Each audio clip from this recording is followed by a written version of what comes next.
Hey, Nashville. Welcome back to the NFM Podcast. I am in the podcast studio with Collin, Pearl, and Serene. Hey, girls. How's it going? Hey, Our sponsors today are B2, Well Level, and In Live. I am so excited about today's episode. Not going to lie. I'm a little bit fangirling over here.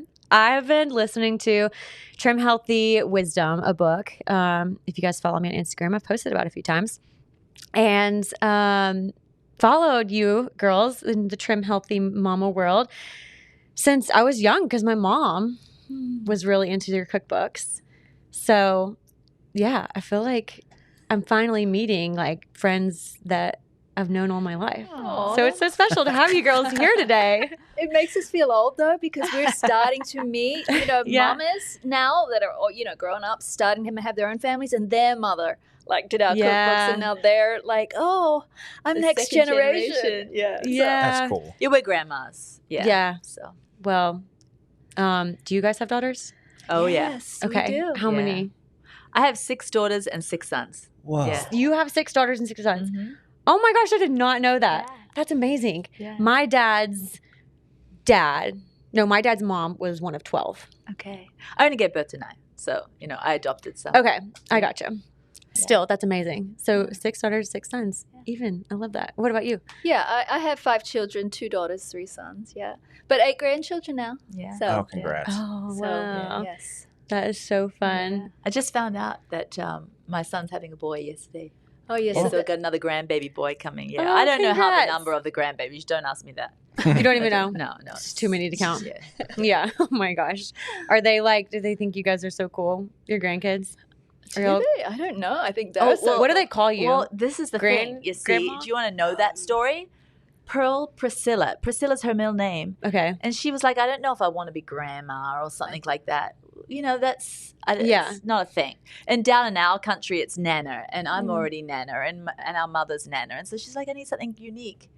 So Nana? she said, I'll be Prissy. Oh yeah, my because goodness. my middle name. Her little grandies, they can't say Prissy. Do you know what they say? Oh. It's That's PG. Oh, I but know. We can say The pissy, pissy? right? Yeah, we can say it's just PG-13. I answer to pissy. I'm fine with that. They'll learn. So you stuck with it. Oh yeah. That's awesome. Pissy, that's so And then my funny. little 3-year-old grandchild, she has a list, so it's actually pithy. Pithy. Oh my goodness. Yeah, because I guess S is hard to say, and the sound is hard. And you said you're Nanner? I'm Nana. Nana. Oh, so my Australian accent. See, that's so funny, Nana. People hear the Australian accent and think we add an R at the end of everything, but we think Americans add the R at the end of everything. Really? Oh, Yeah. so say it again. You guys say America. She's trying to say Nana, America. N-A-N-A, but we put Nana? R's like Australia. We say Yeah. Australia, Yeah. but there's no R, but I don't know why we put it there. I definitely heard the R the first time you said Yeah. Nana. Yeah. Okay, that's interesting. Our pastor at our church is Australian, so Yeah. I'm going to pay attention to that now. Listen for the R. I guess you're right. I hear that. Well, this is a good segue. How did you guys get here if you're from Australia? When did you come here and why? Give us a little bit backstory. Yeah, so our parents are, my dad's a pastor. So he came over as a traveling minister, and my mum too. She had a magazine for family life, and so we joined them, and our other family members, we all kind of got here one by one. But Serene and I were musicians. We, grew up singing in church. So we sang, and my dad spoke and traveled around America, and then we met these American men. So decided our lives were here. Yeah. Got So our we kind green of did the card. music thing here first. Yeah. Okay. Yeah, yes. It's a good place for it. Yeah, we were signed with a record company for a while and did the Christian music thing till we had babies. And we're Yeah. like, the road's no place to raise a family. Yeah. Yeah. Yeah. So you were in Nashville at Yes. first doing Yes. music. Okay. How was that journey? It was great. So It's I don't know if kind of a any of tough you world. follow the Christian music scene. So Rebecca St. James, her father, was small. Brian. David? David. Why am I saying Brian? It's because we had a Brian Smallman. Yeah. He was our manager, and so we toured with Rebecca and those wonderful King and Country boys. They were just running They're amazing. around like little tykes. Yeah, Really? I remember they would have to clean up after Rebecca's shows, and they'd all get in trouble every night. Oh, that's Every so night funny. for Yeah. being not doing their work properly. So yeah. Wow, I love their song "Burn the Ships." Yeah, I love and it too. Pioneers. Pioneers is my favorite. Do you listen to For King and Country? No. You It have to sounds on the way familiar. I home. bet you that as you're saying it, it sounds familiar. I'm sure I have. You've probably They're heard some of their awesome. bigger songs. Mhm. Yeah, that's good. Okay, cool. Yeah. So yeah, y'all know For King and Country when they were Yes. young. We go back, and that's kind of how, honestly, this whole, us writing health book started, because we were now mamas in the home, getting pregnant. Serene had a lot of babies. Well, I had quite a few too. Yeah. And now we were having to, make meals that our children wanted to eat, but that kept us healthy. We were like getting pregnant and then not pregnant. And then what do you do with this weight going in and out? And husbands wanting to real food, because we'd done all the things like veganism Oh and my goodness. keto and all this, because we were just always interested in how humans should eat. Yeah, and we didn't just try something for like a month or 3 months. Like we went full hog. Like I was a raw food vegan, like plant only for about a decade. Wow. Yeah. Oh yeah, I That's a long kicked time. out the ovens off of my deck. I had like 12 dehydrators whirring with like birdseed burgers and all this crazy stuff. But we did all of the things, all of them, and we went full in. And at the end of it all, we were like, we feel more broken than we began, because nothing was sustainable. Yeah. Everything has its honeymoon at first. All the diets, because you're getting off of the sad American diet. Most of them like exclude sugar and things like that. So we felt great at first, but you go on any of those for a long period of time, and they're always missing or excluding a full macronutrient or food group. Yeah. So we were tanked, man. I was 20-something with full sarcopenia. Like I literally, I exercised for hours every day, but I was like very emaciated. I'd like eaten all of my muscles off of my arms just, I suppose, to, I don't know, stay alive. Like it wasn't enough nutrients, Wow, yeah. in those diets. And so anyway, especially when you're in your reproductive years, having babies nursing through the night. So I ran over to Pearl's house one day in this broken time and with this revelation. And I'm like, Pearl, you won't believe it. So backing up a little bit, I was just in this broken state. And I just went to the Bible in tears, because I'd tried everything. Like we'd done it all. There was no other diet left to try. Yeah. And we were so wanting to just find what is the ultimate way to live, raise a family.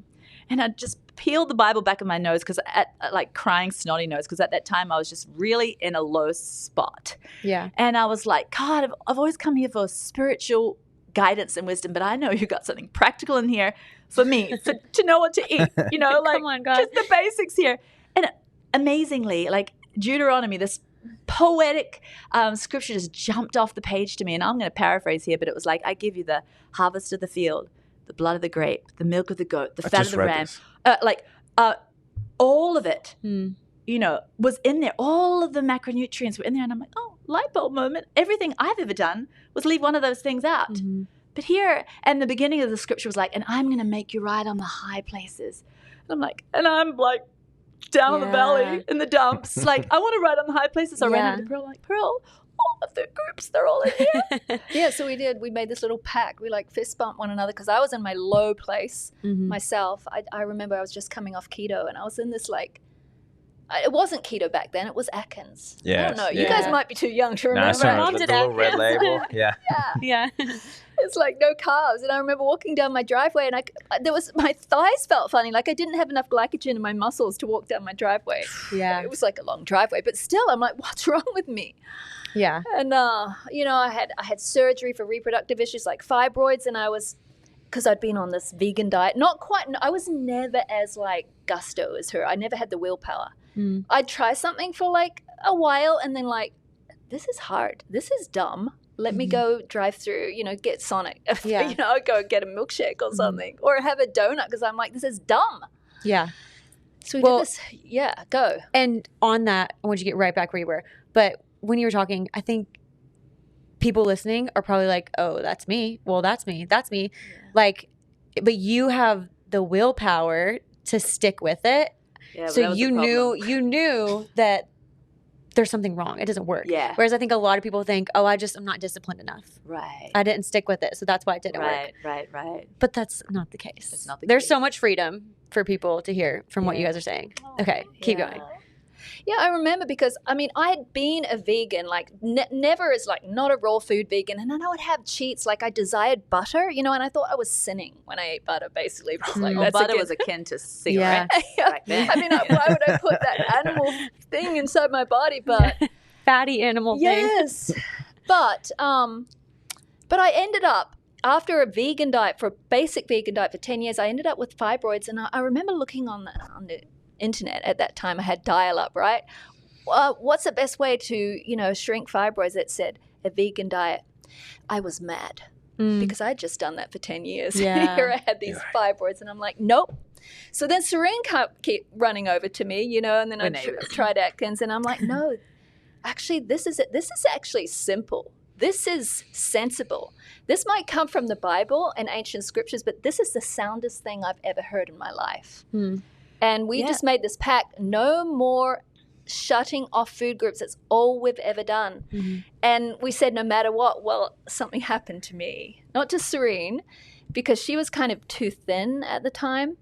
But I started packing, you know, the things that I'd taken out. So like I put like bananas back in with cream or butter back in with bread, all the good things of life, and I'll just shove them in a meal and I felt fantastic. Like my body was singing, but I started gaining weight like nobody's business. I just like babies gain weight on healthy breast milk, right? Healthy food, even if it's clean sources, you know, if you sometimes if you don't have the right metabolism, you put it all together. Sometimes I put high carbs and high fat in all my meals and it did make me feel better.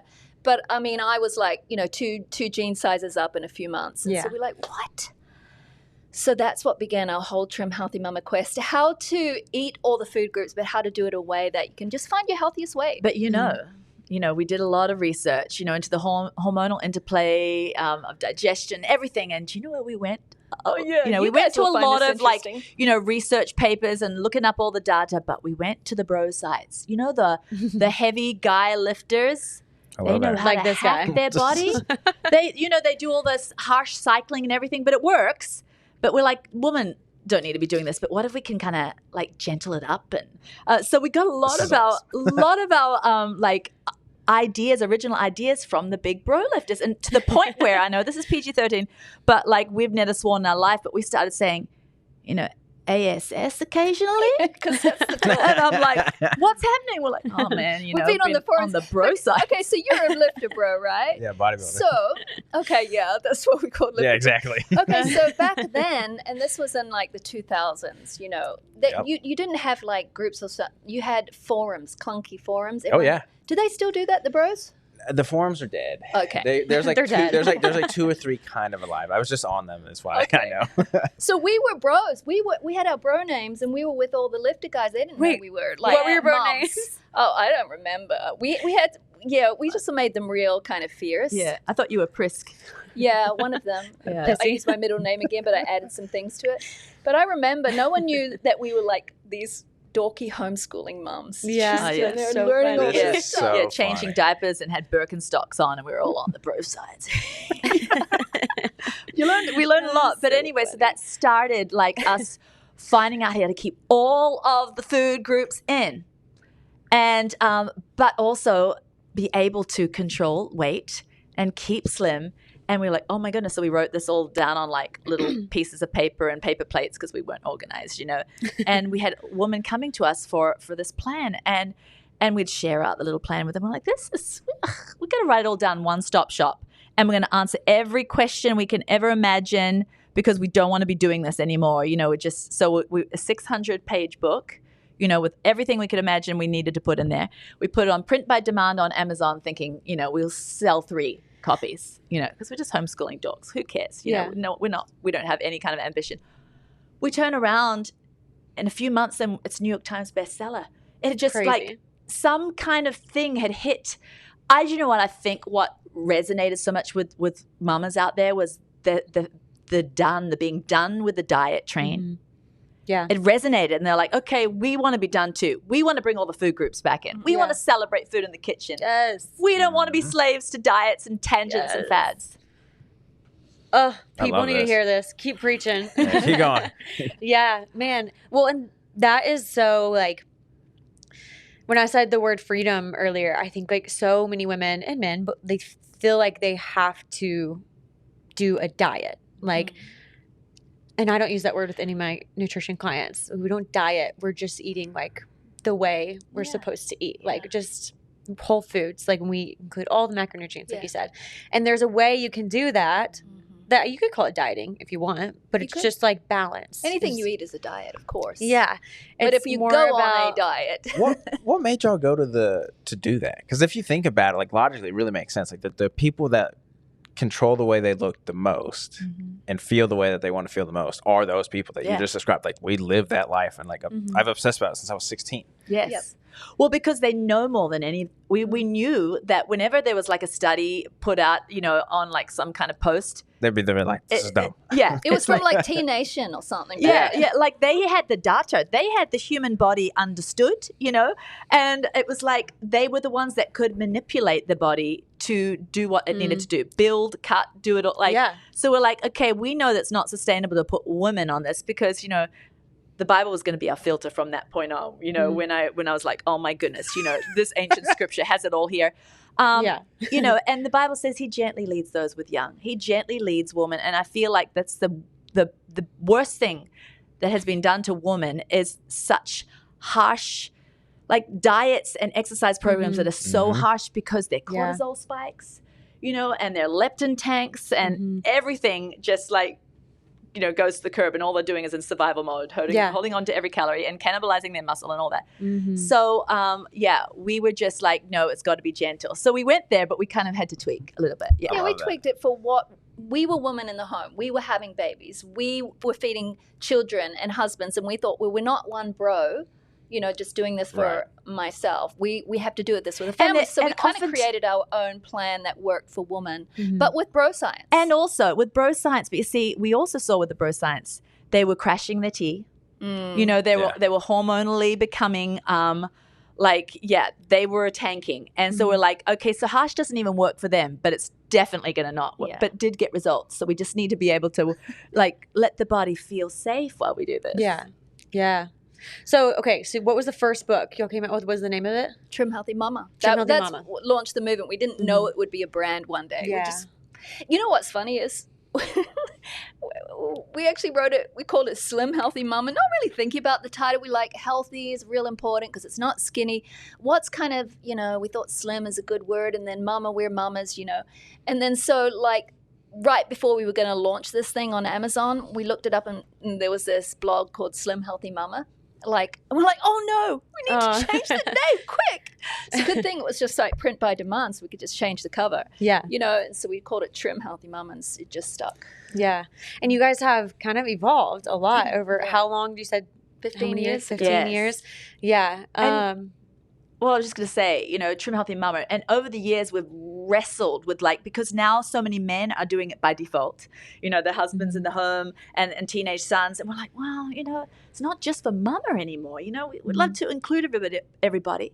But then we realized our message is really to a mama because we feel like that's where, what we can do as part of the MAHA movement, Make America Healthy Again, is basically getting to the crux.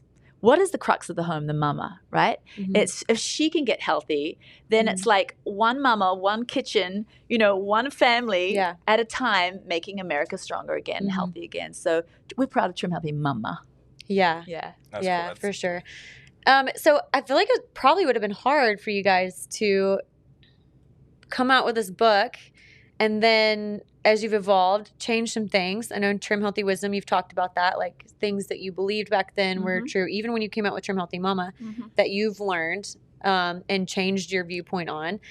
Has that been hard, like from your followers and audience? Like, have y'all gotten pushback on like, okay, do y'all know what you're talking about? Or like, have you always come at it with like, we're not, I don't know, do you guys have certifications or specializations or anything now? Yes, we're home Okay, what are perts. those? Home perts. HP. Meaning we're not experts. We're home perts. Oh, we don't have any credentials after our name. We're not experts. We're home perts. No, we're total nerds, and that's what we love to do, research. Like we're up until all hours researching, but that doesn't give us any credentials. Yeah. We don't. What we have learned is through the school of life and hard knocks. So when we first came out, we wrote what we knew to be the best. We didn't understand. We said anchor every meal around protein. We didn't understand the full depth of that. Well, actually, there's kind of a protein number that signals muscle synthesis. We didn't know what that was. There's a certain amino acid that you need to make sure is on board. So plant protein's not going to cut it. So all of that grew with time. And then, a woman go through seasons. So, you start out as a young mom, you have pretty good metabolism. Then you go through perimenopause. What the heck is happening to my body? Menopause. We went through these things. And as we did, we learned as we went, like, hold on, this need for protein is not on the back burner. It's front and center to grow this muscle mass that is like going downhill like a freight train for women. So before we used to say, hey, anchor every meal around protein, every meal and snack. You never have a meal or a snack without protein. That's just dumb. But now we're like, no, 30 grams of protein, 25 to 30 grams of protein, 4 times a day. Yeah. Maybe to make it 5 if you want to be stellar. But we didn't understand the need for carbs. We said no food group left out at the beginning, right? Yes, we should all eat carbs. But still, we were a little afraid of them, just a little, because it was such a stigma of carbs back then. And even now, I think it's worse. I mean, I think people are more afraid of carbs than ever. But we had to go through our own kind of journey of hard knocks where we didn't have enough and we felt it. As we actually upped our healthy carbs, we kept having more energy. We could do more in the gym. We actually grew a better muscle. We didn't realize that carbs are not the our villain. Nervous system. We were happier. Our serotonin was pushing out what it needed to push. And so, we've changed that. And our women have been so sweet about it. They're like, oh, yeah, okay.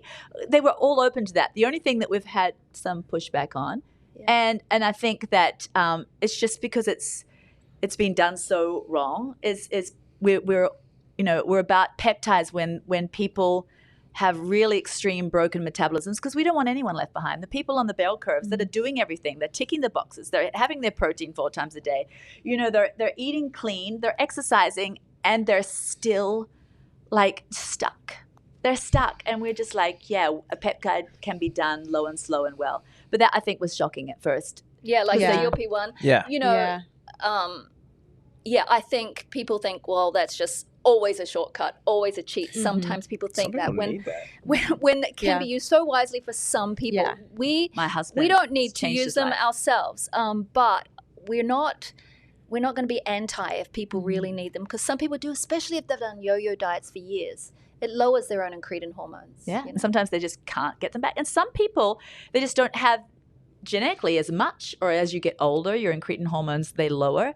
And so for my husband, he, the worst thing he ever ate was some blue organic corn chips. He wasn't into ice cream at night or anything. He ate what I ate. He was exercising. He was ticking every box. And it was just, nothing was budging. And he was full of inflammation. He had just a genetic blood sugar issue. And low and slow on a GLP-1. And he is like a Navy SEAL. It's what made the difference. It was like key and lock. It made everything else he was doing work better. So Yeah, well, and I think that sounds like it would be shocking, especially for the following that you guys have, because you are so natural and clean and all about that lifestyle. But as coaches, we could tell you it is a problem for most people, because most people aren't doing it in a wise way. I think wise is the word that you use. It's the new crash diet. Just like the other diets you guys are talking about, and there are results that are detrimental because of it. And I think when it is used as a crutch, when it is used in place of diet and exercise, then it is a bad thing, I think, because it's not gonna. And people are also too, I think, once they get ooh, this is working, I feel like people are getting skinny dysmorphia, where they're almost I like this, and they just keep on it when they're already at goal weight, and they keep upping the dose. Do you see that? It's I've seen that. A handful of women that we work with that started out, when we got with them, they were on it, or they started, and then it's okay, you should probably talk to your doctor about you're there now, now you're getting too far, and it's a hard pushback. It's no, I want to get a little small. I'm like, your face is sunken in, and you're not eating still. Can become a little bit of an addiction, because you start kind of loving the initial look, and then you think more and more and more. Actually, when I kind of segue from that, one of the biggest harmful things that come from that is loss of muscle. And I want you guys to talk about the shift of building muscle, how that's actually maybe added weight, but helped you see better results after we take a quick break. Sure.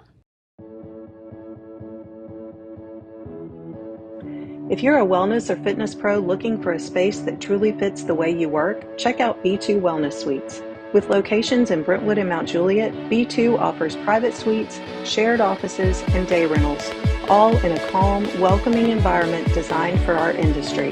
But it's more than just a space. It's a community of like-minded professionals who support, inspire, and grow together. Learn more at b2suites.com.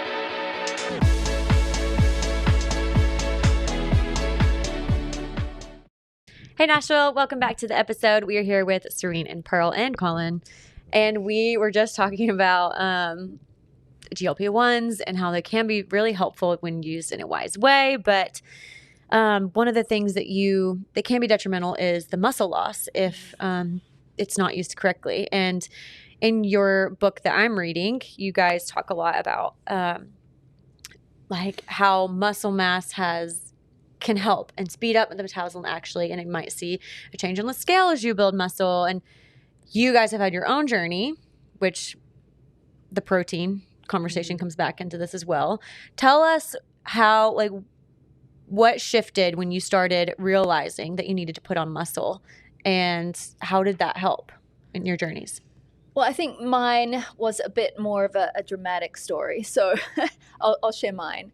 Serena and I had found this way to live healthily, Trim Healthy Mama, and so for 12 years I had maintained a really healthy goal weight, and I felt fantastic. I never counted my protein or anything like that, but I just anchored my protein, But then I was in deep perimenopause, my mid-40s and late 40s, and I'm like, something is different. Like, my bum was getting flattier, and my my stomach was getting like puffier, and I was the same weight on the scale. But I found that if I ever did a cheat meal or something, I'd just blow up. Like, this is something different for me.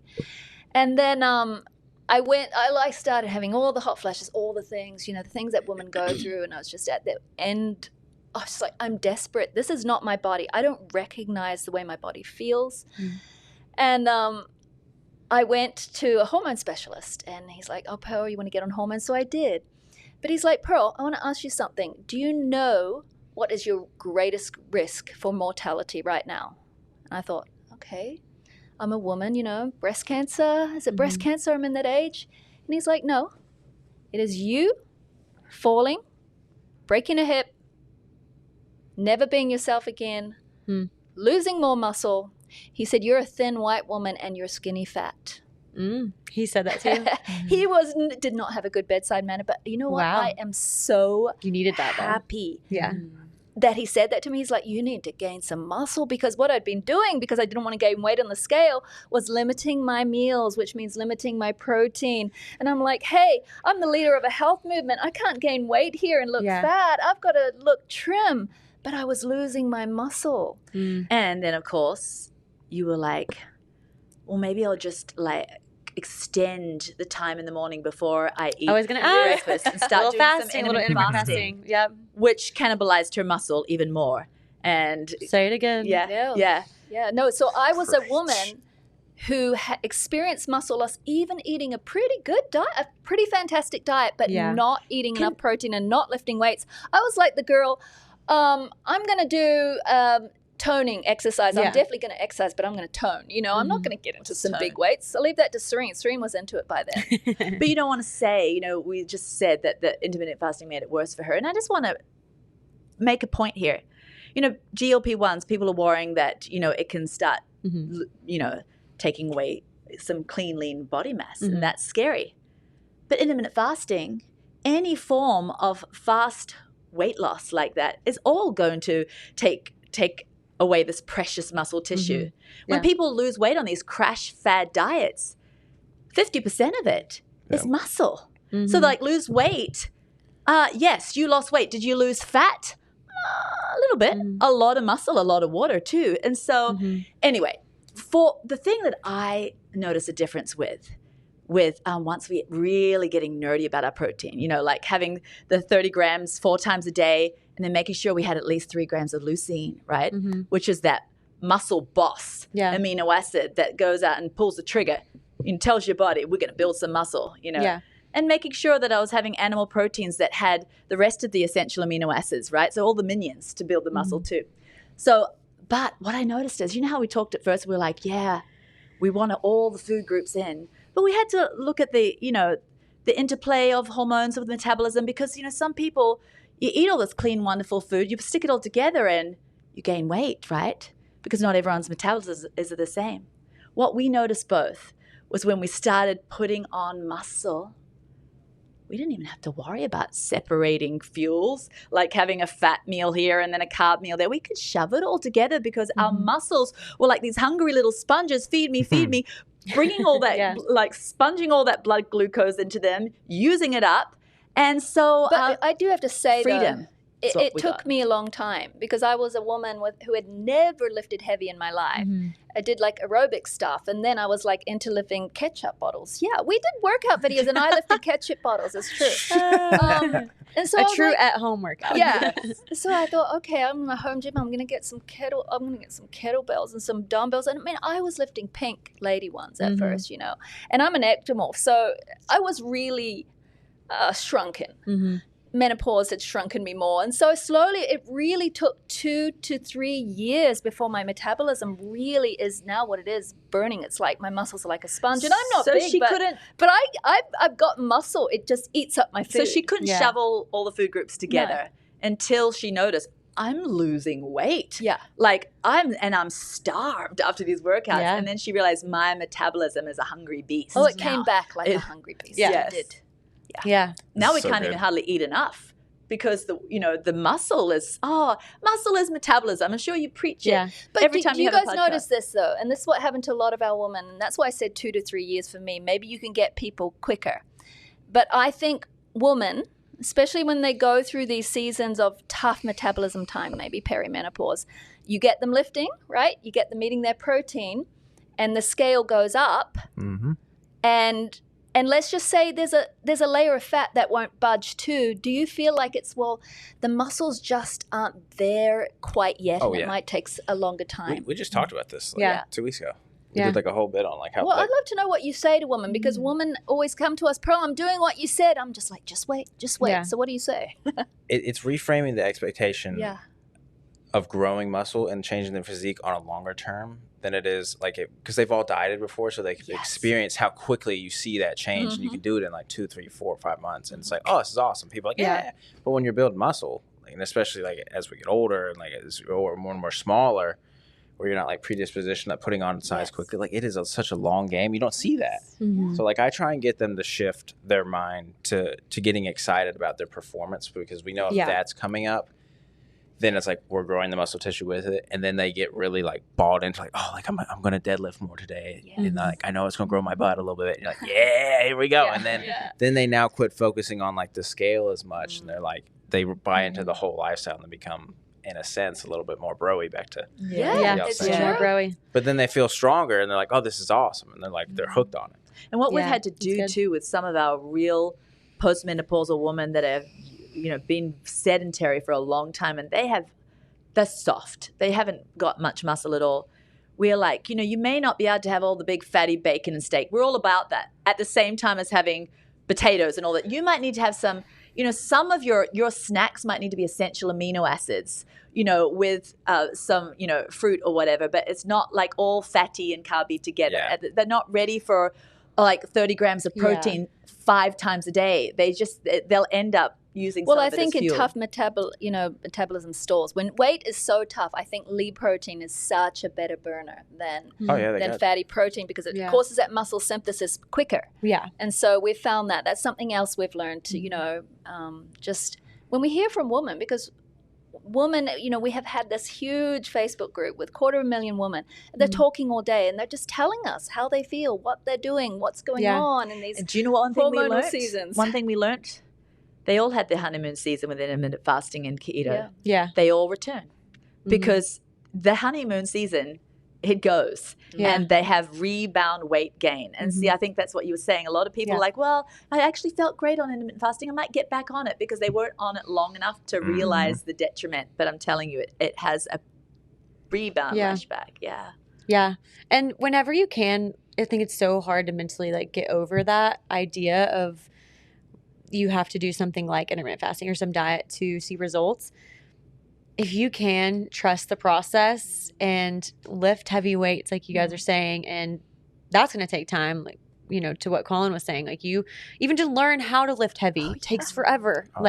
That is a skill to lift to your, so if you're starting with little pinks or ketchup bottles, you can do so much more than that. So it's going to be a journey even to get to your capability. So, but yeah, trust in the process, doing all the right things and getting to a place where you can then eat the fatty proteins and you can have butter. And it's like nothing is really detrimental anymore. Like you have so clean eating.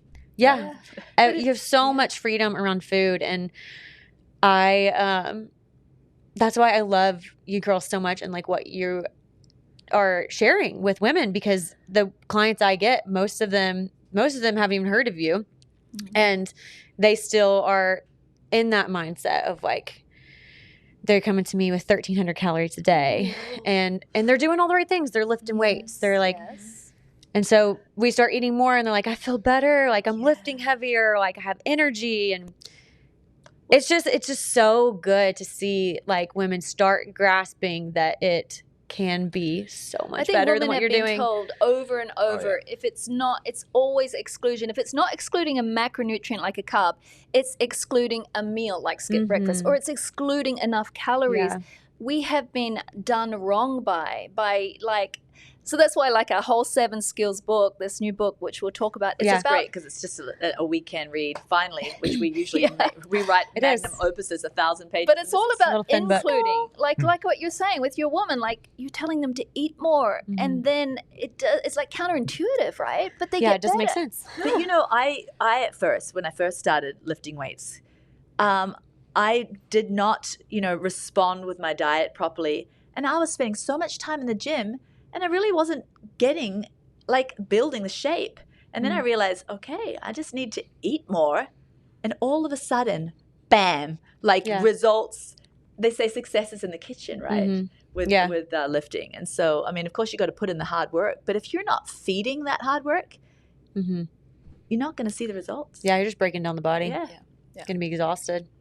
Okay, well, tell us about this new book. How is it different from Trim Healthy Wisdom? Was Trim Healthy Wisdom y'all's last book? Yeah, the book before that.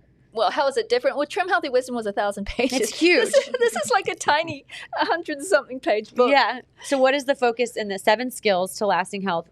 Y'all want to go over the 7, or are you going to keep we should say why, Serene, because our diet became another diet. You know how we came out with that first book as an anti-diet? Share what happened after... Yeah, because, it was all about inclusion and celebrating food and ditching the fads and food freedom, yay! Yeah. And then people started going, okay, we're going to do this. And tell me how many carbs we should have per meal. We're like, just use gentle carbs, anchor them around protein. And they're like, no, but we want a number. And then we're like, okay, some people love numbers. We'll do a number there and whatever. And then people used it and they got the S meal part, which is kind of similar to a low carb meal. It's like anchoring around a protein and you're using fat for fuel. And they kind of stuck there. And then that was kind of diety. Then they were kind of stuck. And then they were using our separating fuels, number 4, a skill, which is, now we teach it later on in the program, not in the first 3. And they were like using that at the gate and staying there and not getting in the gym and lifting weights, but just using separating fuels to stay thin, like Pearl was when she went to postmenopause. And so that's all diety. But that wasn't our heart, and it wasn't what we were meaning for it. So we're going to take this back. We want to bring freedom and grace to women. Because that's where there's change in the body, when there is grace, and when the body feels safe to change. And so we're like, right, we're going to call it skills. They're going to be 7 simple skills. Why skills? Because they're not rules, right? Skills you can stink at first. Skills you just get up and practice every day. That's good. You can really suck at them, and then just know practice will make perfect in the end, right? And so we've got these 7 skills that are so simple, but they're really you'd hear some of them, like number 1, eat breakfast, and people would be like, Grandma could have told me that, like, what are you telling me, what new? But today people are educated. We like to say educated beyond their common sense. Like it's people don't even realize today the simple health rule of eating breakfast. Yeah. And then we have skill number 2, Pearl. Yeah, eat sufficient protein, which was a big one for me. So yeah, we're taking these principles, making them so simple. When you like ask yourself before every meal, where's my protein? It changes everything. Yeah. Everything. Like you know, a woman might get up and like breakfast. Okay, I'm either going to skip it and just have coffee, or I'm going to toast a bagel, or I'm going to have a Pop-Tart, or I'm going to have this granola. Not enough protein. You know, so it just makes you ask yourself. Yeah. And then skill number 3 is eat more veggies. Because this is what we found with being like vegans for so long and then flipping and doing like the keto and everything. We realized, no, plants need meat. Meat needs plants. Like, you know, to actually have proper digestion, you need both. Yeah. And that we had decimated our gut by going, you know, plant-free for so long, because without that fermentable fiber, we're not building this wonderful, robust microbiome, which is the foundation of our health, right? Yeah. And then you also need certain amino acids for digestive health as well. So we're realizing we need all of these things. And also, veggies help scrub the muscles, right? They don't really go and scrub, but basically they have these plant molecules that help the muscles rid from those fatty striations that are part of insulin resistance today. You know, people's muscles are clogged with fatty striations, but plant molecules help cleanse those out. And so that's a big one. Eat more veggies. And number 4, separate your fuels if needed. Some of our women have broken metabolisms. They haven't built the muscles yet, and they just want to put everything in with one meal, and they can't get to their adipose tissue to burn that excess fat at first. They just they kind of need to learn about maybe celebrating one fuel at a time. Skill 5. Well, unshackle from sugar. You probably know as coaches, right? So many people are addicted to sugar. Yeah. Like not just, we never say, never let a molecule of sugar pass your lips. Like I eat a little bit of sugar here and there, but the way it's eaten in our culture is detrimental. It literally changes methylation on the DNA level. And I feel like here in the South, and I hope I'm not being like rude or politically incorrect, I feel like sugar is almost like this buckle of the Bible belt. Like it's the Sanction brings everyone together. Drug. It's a sanctioned drug. A little peach cobbler can heal anything. You go to a Baptist prayer meeting, right? You go to prayer and you break donuts and soda. You know, you break bread together, but it's like not crap good for you. Yeah, you know what I'm saying? Little peach cobbler. And I'm like, to me, sugar is a poison. It's equally as devastating to a family as alcohol in excess. I agree. Because you got mamas like off their heads, you know, just like, you know, losing their temper. You got children losing their temper. No one can concentrate. Highs and lows and sugar crashes. And then you got little 7-year-olds running around with little diabetic tires. It's not fair on them. They're suffering with like pre-diabetic situations when it should have been like in their 50s. Well, it should never be, but like shouldn't be reaching. But you know what? She's bad cop and she can say all that. But I say it does no good to point the finger and bad sugar, bad. Let's give people ways to do it, right? Yeah. Because how do you beat chocolate? With chocolate. I mean, we have filled our recipe books with things that women love to bake. I mean, I'm a muffin girl. Yeah. I can't live life without muffins. Don't take them from me. Yeah. So we're going to eat, you know, the ones, we're going to use the natural sweetness, but we're not going to spike our blood sugar because women are going to want dessert. Tell a woman not to eat dessert. I'm sorry, she's not going to last on that lifestyle. Yeah. I want dessert.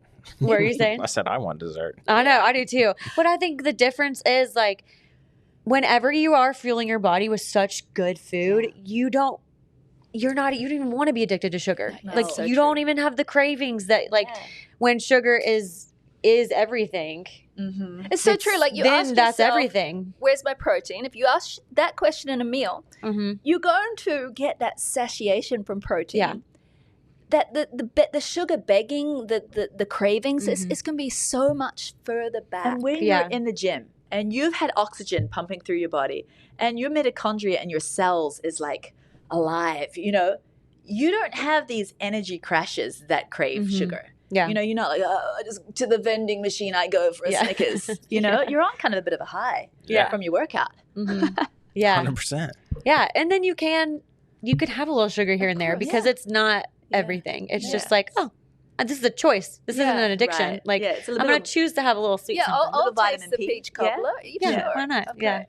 Well, I want to. Did y'all get to all 7? No, Is there a 7? and then there is your body. skill 6, move your body, and we Oh. have a whole chapter on how to lift weights and But how to do it without overdoing it too, because that's a biggie. You've got Serene, I who was was there. overdoing it, and Yeah. me, who was underdoing it. Where's that beautiful livable balance? So we share a really livable plan. like Yeah. like you can't just break down your body. A muscle is built in the rest period, right? Mhm. And so we're all about that rest and to do it a sustainable way, because people just go, okay, January 1st, let me at it. 4 Gym a.m. membership. Yeah. Brought the whole package 4 of a.m. weights, and then, okay, by March it's over. You Yeah. know? So, and then skill number 7, which is the biggest for us, really. And that's give yourself grace. And we really want all of those 7 skills to be marinated in grace, because there's so many unhappy women that are shaming their body into change. They're like, I hate my body. I feel so gross and I always fail. And it's like body shaming and also like mental negative voices in their head about themselves, like abusive voices in their head about themselves. And I'm like, hate never brings lasting change, because the body is only going to change when it feels love. And grace is love's baby, right? We've got to give ourselves grace, not sloppy grace. Like, just never get in the gym and you need another donut. But grace that's like, you are worth this change. You deserve, to feel fantastic. And yes, you deserve to look beautiful. And, I'm going to give you grace, body, while it takes the time it needs to take. Yeah, that's beautiful. What would you guys say to somebody listening who are just listening to you guys for the first time and are like, okay, this sounds like what I want, what I need? Where do they start? What should they do? Well, yeah, I would think, check out a book. I mean, we're authors. We want you to read our book because it really, but I do think that if anything feels too overwhelming, it is a big roadblock. And I think breaking something down into these really little biteable skills where, like, you mess up, who cares? I think that's a beautiful way to start and to baby step your way into something. But I know, you've got listeners that are hardcore fitness enthusiasts, right? And that's kind of what we were. But as you asked us, what have you changed? And did you get like a lot of flack about that? We did get a little flack about some things. But I would rather be honest and open and want to learn more.